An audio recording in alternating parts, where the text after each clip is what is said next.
Dios Padre y en el Señor Jesucristo, gracia y paz sean a vosotros, de Dios nuestro Padre y del Señor Jesucristo.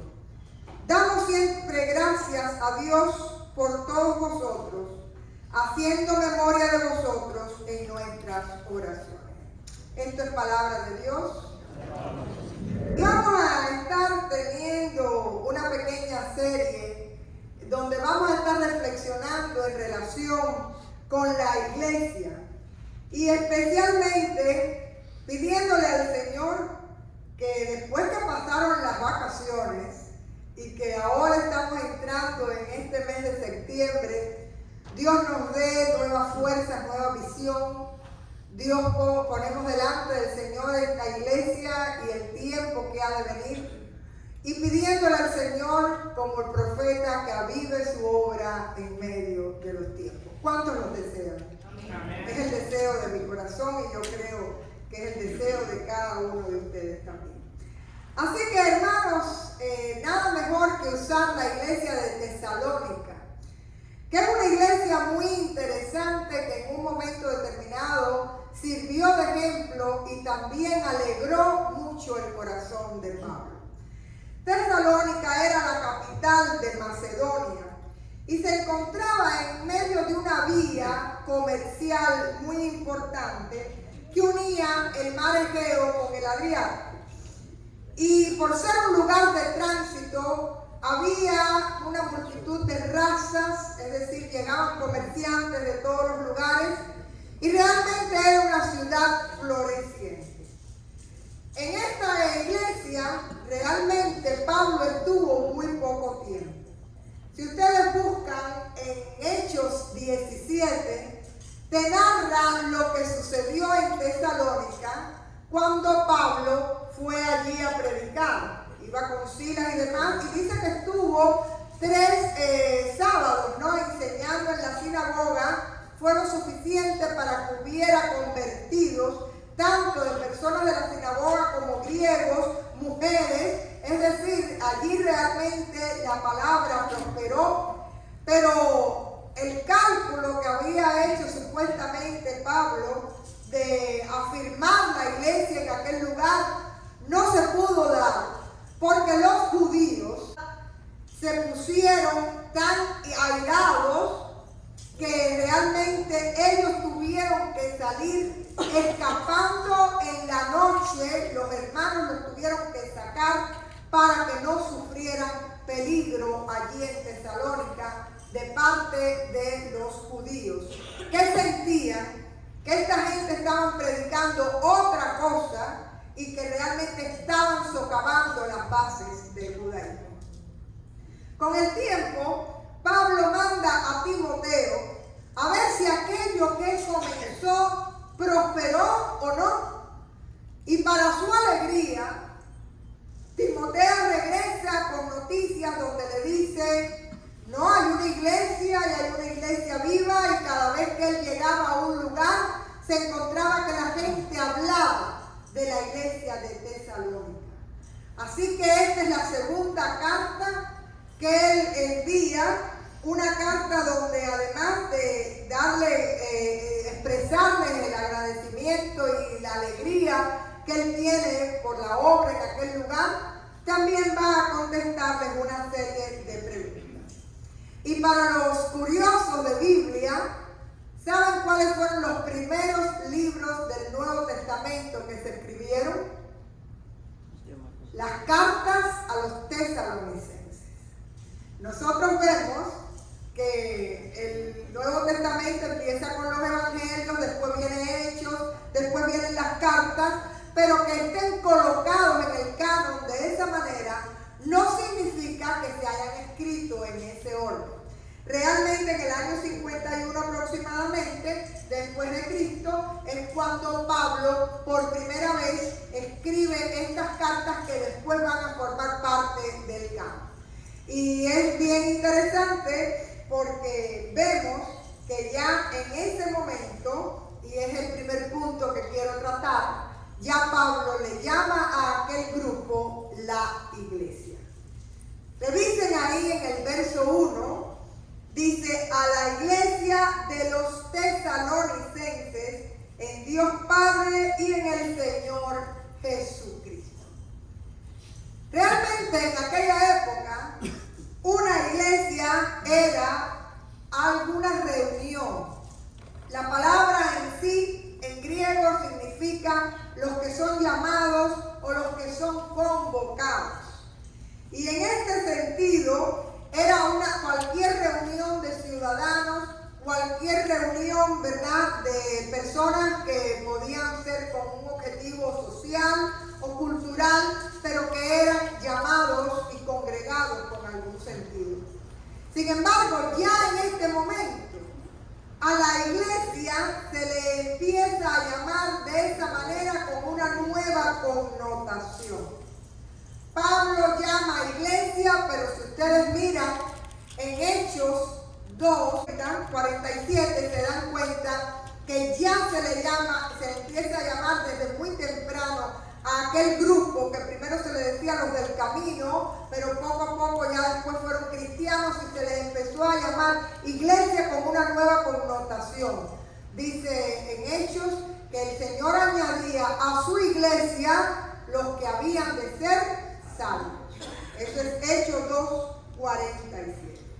Así que lo primero es que la iglesia es llamada y convocada. Pero hay una peculiaridad cuando ya esta nueva connotación de la palabra. Quien llama, quien convoca es el Señor Jesucristo. Así que en este sentido, la iglesia ya va teniendo una especificidad.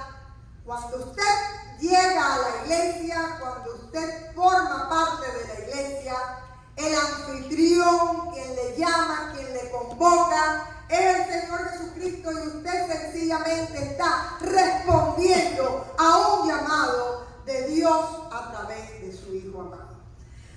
Y en este sentido dice el texto, la iglesia de Tesalónica, no dice en Tesalónica, que en español pudo haberlo dicho perfectamente, pero Pablo dice, la iglesia de Tesalónica ¿en quién? En Dios Padre y en el Señor Jesucristo. Desde esta salutación ya Pablo está dejando claro, es la iglesia que se encuentra en aquel lugar, pero que está cimentada, está basada, está arraigada en Jesucristo, quien es nuestro Salvador. A diferencia de cualquier otra reunión, aquí en la iglesia es Jesús el que convoca, pero es Jesús también el centro. Y es muy importante cuando uno tiene que buscar iglesias, como algunos de nuestros hermanos en esta mañana que han llegado por primera vez. Hay iglesias grandes, hay iglesias preciosas, hay iglesias de todo tipo en este país. Pero hay que cuidar mucho en qué están cimentadas, en qué están basadas. Porque la verdadera fe es predicar a Jesucristo como Salvador para perdón de pecados. Amén. Así que en esa fe estaba arraigada y cimentada la iglesia de Tesalónica. Y otra de las marcas que nos da de la iglesia, que nos da este pasaje, es que era un lugar de salvación. ¿Y por qué decimos que es un lugar de salvación? Hermanos, a la iglesia puede venir la gente por cualquier motivación. Hay gente que viene por costumbre, hay gente que puede venir por la parte social, pero realmente cuando usted viene a la iglesia es porque usted viene conociendo el amor de Dios y el sacrificio de Jesucristo en la cruz por ti y por mí, para arrepentimiento, salvación y para regalarnos el privilegio de ser hechos hijos de Dios. Amén. Amén. ¿Y usted sabe cómo se llama eso? Usted se convierte. Usted resucita en la vida de tiene un nuevo nacimiento, una nueva vida, como se llama nuestra iglesia. Y cuando usted ha experimentado ese amor, esa entrega de Cristo por ti y por mí, cómo el Señor te ha cubierto, te ha guardado, cómo el Señor ha guiado tus pasos, cómo el Señor no tiene memoria de tu pasado y te presenta un futuro esplendoroso en sus caminos. Cuando tú te ves abrazado por la presencia del Espíritu Santo, tú realmente tienes que responder en gratitud a Dios, en compromiso a Dios, en amor a Dios, en servicio para su obra. Quiere decir que esta iglesia de los tesalonicenses no era una iglesia de gente que se reunió porque el vecino fue o porque qué es lo que está pasando allí, sino que fueron gente realmente transformada. Tuvieron la experiencia de la conversión. Y dice Pablo que donde quiera que él llegaba, hablaban de lo que ya la iglesia de Tesalónica les había contado del evangelio y de la obra de Cristo. Así que para que se mantenga una iglesia, para que haya una iglesia a través del tiempo, es porque en ella hay personas convertidas, agradecidas a Dios y dispuestas a estar para Dios. En este sentido, dice aquí el pasaje al final que Pablo les dice que está agradecido a Dios por ellos. Porque Pablo reconoce que él no pudo hacer la obra que él hubiera querido hacer en aquel lugar. Pero que aquella gente, después que experimentaron la dulce presencia de Jesucristo en sus vidas para salvación, se convirtieron en anuncio para todas las personas y especialmente en medio de una situación difícil, fueron capaces de mantener su fe y de predicar el evangelio. Con esta idea me gustaría dejarles algunos pensamientos claros. Lo primero es, la iglesia de Tesalónica era lo que sus miembros eran. ¿Lo estamos entendiendo? La iglesia de Tesalónica fue lo que sus miembros fueron capaces de ser en aquel momento. Gente de anuncio, de compromiso, de fidelidad a pesar de la hostilidad social. Y en este sentido, la primera idea que les quiero dejar es la siguiente. Usted no va a la iglesia, usted se congrega en el templo. Esto es el templo. Que gloria a Dios que tenemos un templo. Gloria a Dios que tenemos un templo, además hermoso, céntrico. Es un privilegio. Pero aunque siempre decimos voy a la iglesia, porque es una frase que nos es muy habitual, en realidad la iglesia es usted. La iglesia soy yo. La iglesia eres tú y yo. Somos piedras vivas construyendo otro edificio que es para eternidad. Y entonces, a partir de aquí, pudiéramos decir lo mismo de de la iglesia de Tesalónica. La iglesia es lo que son sus miembros. La iglesia es aquello que nosotros traemos lo mejor de nosotros, también a veces traemos lo peor, porque la iglesia es divino-humana, está llena de nuestras imperfecciones, pero también es parte del reino en medio de esta tierra. Y la iglesia lleva el sello de su comunidad, de la gente a la cual adora, junto a esa asamblea, junto a esa familia de la fe. Así que la segunda idea que les quiero dejar, la primera es que tú y yo somos iglesia y que la iglesia va a ser conforme a lo que seamos nosotros. Pero la segunda idea que les quiero dejar es que no siempre vamos a tener esta pastora en este lugar o este consistorio. Y usted tiene que velar con cuidado y con temor y temblor para que en este púlpito siempre se predique a Jesucristo y su palabra.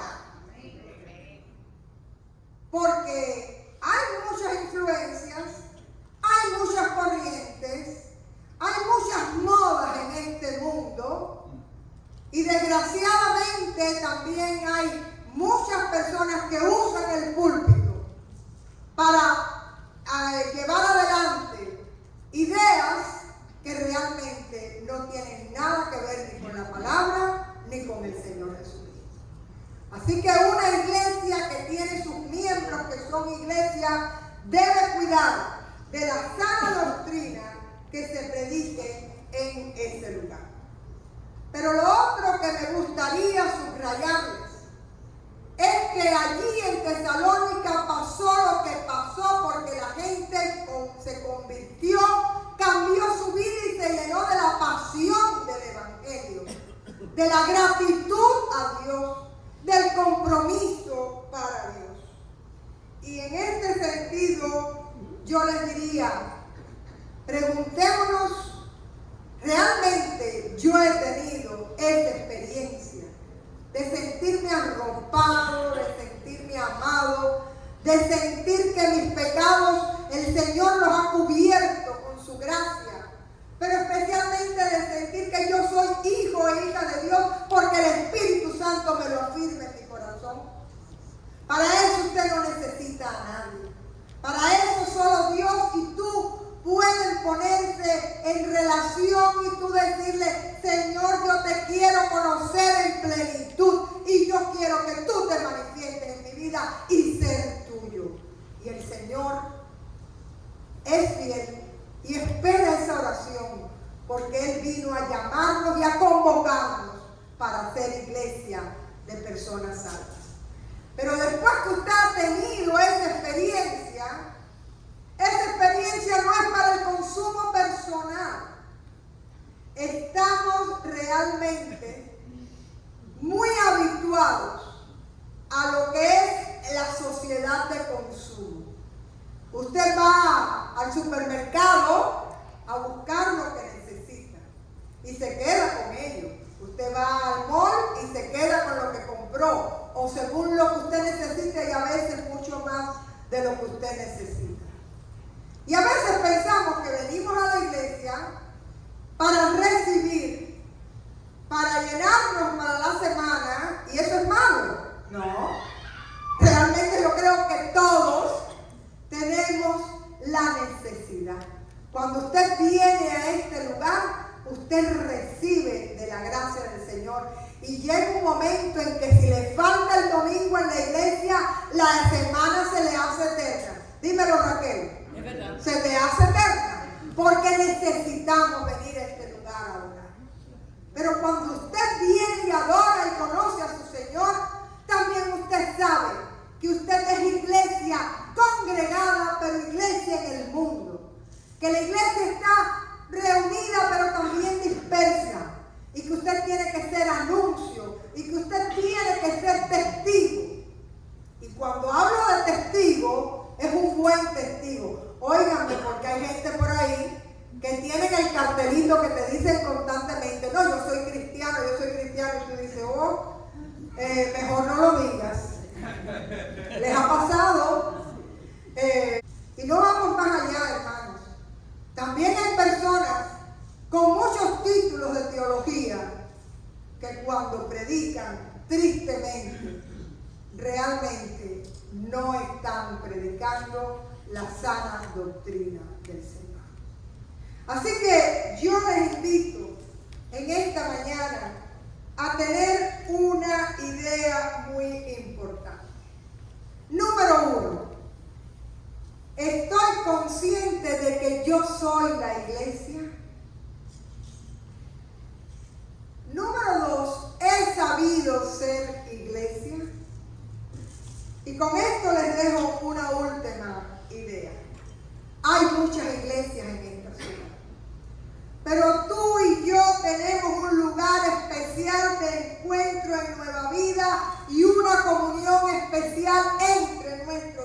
hermanos.